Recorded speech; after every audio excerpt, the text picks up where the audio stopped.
आज आपण हॉटेलमध्ये मिळते तशी एकदम खमंग डाळ खिचडी कशी बनवायची ते पाहणार आहोत. त्यासाठी इथे रोजच्याच वापरातले 1 कप तांदूळ घेतले आहेत.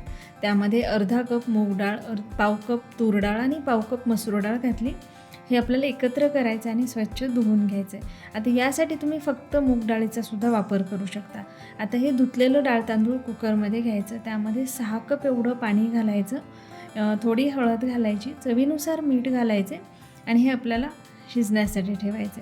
आता हे डाळ तांदूळ शिजते तोपर्यंत आपण यासाठी फोडणी करूयात.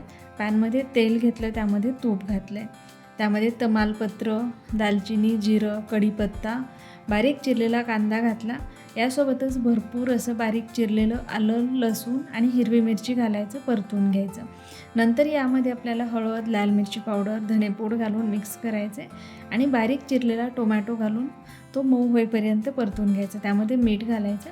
टोमॅटो चांगला सॉफ्ट झाला की अशा पद्धतीने डाळ तांदूळ जे शिजवून घेतलं त्यामध्ये हा तडका घालायचा, मिक्स करून घ्यायचं.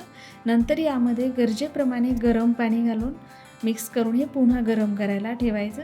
सगळ्यात शेवटी वरतून बारीक चिरलेली कोथिंबीर, गरम मसाला आणि थोडी कसुरी मेथी घालून मिक्स करून घ्यायचं आहे आणि खाताना शेवटी असा तडका करायचा. खूप मस्त होतं, नक्की करून पहा.